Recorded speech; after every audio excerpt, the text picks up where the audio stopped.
నిర్మల్ జిల్లా కలెక్టర్ గారి ఆదేశాల మేరకు డిపిఆర్ గారి ఆధ్వర్యంలో ఇవాళ మన గ్రామానికి రావడం జరిగింది. ఈ మూఢనమ్మకాల గురించి వీటి మీద వచ్చేటటువంటి సిచ్యువేషన్ గురించి మన వి హనుమంతరావు గారు కాంగ్రెస్ సీనియర్ నేత ఆయన చెప్తే ఎలా ఉంటుందో చూద్దాం. మరి వాళ్ళ చూస్తే అందరూ మంచిగా ఉండాలా. ఇవాళ శ్రీరామనవమి సందర్భంగా రామయ్య ఆశీస్సులు కూడా మీ అందరి మీద ఉండాలా. ఛత్రపతి శివాజీ గారి ఆశీస్సులు కూడా మీ అందరి మీద ఉండాలని మనస్ఫూర్తిగా కోరుకుంటుందా. ఇక ముఖ్యంగా ఊర్లలో అందరూ కూడా జర జాగ్రత్తగా ఉండాలి. ఎండాకాలం వచ్చిందని చెప్పేసి ఇక ఎండపూట ఏడుకంటే అడిగి తిరుగుతాం, మా ఇష్టంకి వచ్చినట్టు చేస్తామనుకున్నారనుకో ఇంటికి పెద్ద దిక్కు మనమే ఉంటాం. జర ఎండలు గట్టిగా ఉండే ఒక్కసారి జరిగిందంటే హాస్పిటల్లోకి పోయినామనుకో బిడ్డ కింద మొత్తం సంపాదించి మొత్తం ఒకటేసారి హాస్పిటల్లో గుంజుకుంటున్నారు. ఆ స్కానింగ్ ఈ స్కానింగ్లు అని చెప్పేసి మొత్తం కన్నా ఎక్కువ అదే తీసుకుంటున్నారు. జర దయచేసి మీరు ఒక విషయం అర్థం చేసుకోవాలా. బీడపట్టు నుండి జర పనులు చేసుకోవాలి. ఇక ముఖ్యంగా పల్లెల్లో ఎండ దెబ్బ కొట్టినా ఏమొచ్చినా ఏం చేసినా కూడా జ్వరం వచ్చిందంటే చాలు ఇక దయ్యం పట్టిందిరా బాబు, మాకు దయ్యం పట్టింది, ఏదో ఆ గల్లికి పోతే ఈ దయ్యం పట్టింది, ఈ గల్లికి పోతే ఆ దయ్యం పట్టింది అని చెప్పేసి ఇక డాక్టర్ చుట్టూ పక్కకు పెట్టేసి ఆ బాబాల చుట్టూ మంత్రగాళ్ళ చుట్టూ వీళ్ళ చుట్టూ అనుకుంటూ తిరుగుతాం. లాస్ట్కు చివరి నిమిషంలో ఏం చేస్తాం, డాక్టర్ దగ్గరకు ఉండబోతే డాక్టర్ చేతులు ఎత్తేస్తారు. మాకేం తెలుస్తురా బాబు, లేట్గా తీసుకొచ్చిండు పానం బయలుదేరేస్తారు. మీరేం చేస్తారు, ఇక దయ్యం పట్టిందని చెప్పి నల్ల కోడిని నల్ల బేకను 4 దాంట్ల కాడ కుక్కని పెట్టేసి అయిపోయింది పోయింది. గట్ట పెట్టేది నిజంగా కోళ్ళతోటి మంత్రాలతోటి నిజంగానే ఈ దయ్యాలు భూతాలు పోయేతుంటే నేను దేశానికి ప్రధానమంత్రి అయితే ఇక అమెరికాకు నేనే అధ్యక్షుడు అయితే నిజంగా మంత్రాలకు వచ్చి పవరు లేవురే బాబు.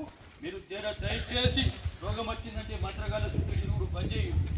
ఈ రోగాల చుట్టూ తిరుగు మానేసి డాక్టర్ దగ్గరికి పోతే డాక్టర్ టెస్టులు చేసేది మలేరియా డెంగ్యూ ఎండ వచ్చింది రోగం అని చెప్పేసి ఆయన నిర్ధారణ చేసి మనకు ఏమేమి కావాలో గవిస్తారు. అంతేగాని పొద్దుగా లేవగానే బాబాల దగ్గరికి పోయినాడు మీ పావుడు చేసిండు, పక్కింటోడు చేసిండు, మీ పాలోడు చేసిండు చెప్పగానే పొద్దుగా లేచి కథ కుక్కల మీద నక్కల మీద కోళ్ళ మీద వేసాడు తింటాం. దాని గురించి ఏమవుతుందిరా బాబు. ఈ నిమ్మకాయలకు నాకు తెలిసి ఒక నిమ్మకాయ మంచి పానం తీస్తుందా చెప్పుండ్రి. చిన్న నిమ్మకాయ, ఆ నిమ్మకాయ పానం తీసేటట్లయితే ఇంకేముండదురా బాబు. ప్రతి ఒక్కరు నిమ్మకాయల విషయాలు పెట్టుకుంటూ చంపుకుంటూ పోతారు.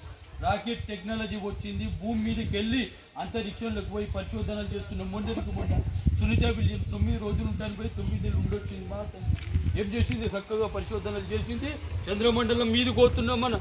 గత పెద్ద టెక్నాలజీ పెట్టుకొని నిజంగా మంత్రాలకే ఉన్నాయంటే ఆ సునీత విలియమ్స్ను కూడా మంత్రాలతో కిందికి రప్పించి అయిపోయాయి. అనవసరంగా లక్షల కోట్లు పెట్టి గద్ద మీదకి రాకెట్ పంపించింది. ఇలా టెక్నాలజీలో కూడా భారతదేశం ముందరికి పోతున్నది.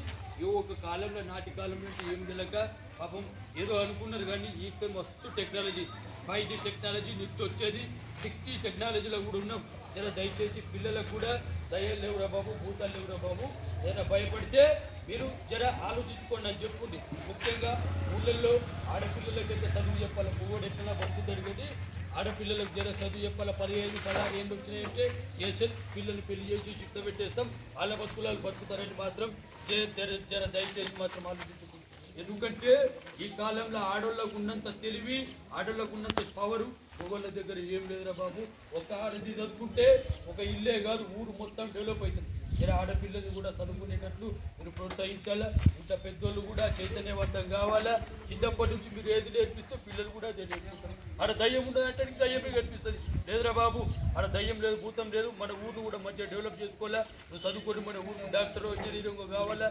ఈ మూఢనమ్మకాలను అన్నింటినీ తీసేసి అందరినీ చైతన్యవంతం చేయాలని చెప్తే పిల్లలు కూడా గట్ట నేర్చుకుంటారు.